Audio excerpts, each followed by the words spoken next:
পানির চাপে নদী ভাঙছে, ব্লকের যে ইয়ে আছে ওইগুলা পড়ে যাচ্ছে, খোদল হচ্ছে দিয়ে ফেলছি, জিও ব্যাগ ফেলে এখানে মনে করেন যে ভরাট করে ভাঙন ঠেকাচ্ছে। এখানে সরকারের নির্দেশে কাজগুলা করতেছি। কতদিন লাগবে এটা আমি নির্দিষ্ট বলতে পারবো না, তবে কাজ চলমান থাকবে বা করতেছি যতদিন না হয়। সমস্যা আমাদের দোকানপাট আছে, দোকানপাট ভেঙে যাচ্ছে, এটা আমাদের সমস্যা। আমরা চাল নিয়ে কর্ম করে খাই, সেই জিনিসটা যদি ভেঙে যায় তাহলে আমরা থাকবো কোনে, আর কি করে খাবো কি? আমরা চাচ্ছি যে আমার এইটুকু যাতে না ভাঙে, এটা যাতে আমরা যাতে এটা চাল পানি যাতে কর্ম করে এটা খাতে পারি। আগে ভালো ছিল, কিন্তু ইদানিং দেখছি ভাঙিয়ে মানে চরমের ভাঙানোর সৃষ্টি হয়েছে আর কি।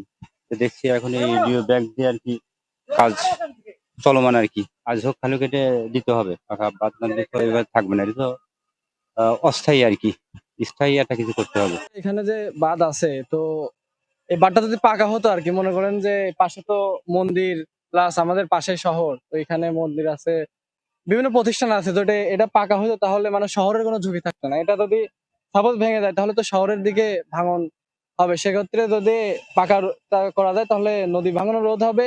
ফেলার কারণে এখন স্থায়ীভাবে ভালো হবে। আমরা ওই জিও ব্যাগের ব্যবস্থা নিতে তাৎক্ষণিকভাবে, এইটা হলো ইমার্জেন্সি কাজ, তো এটা তো ওইভাবে বলা যাচ্ছে না। আমার যদি বেশি লাগে তাহলে বেশি লাগে, কম লাগলে কম লাগে, তো অবশ্যই ওইটাকে পার্মানেন্ট ভাবে রিপেয়ার করার চেষ্টা করবো। কিন্তু এখন তো পার্মানেন্ট রিপেয়ারের আমাদের সুযোগ নেই আর কি, মানে এটা তো কাজ করা যাবে না।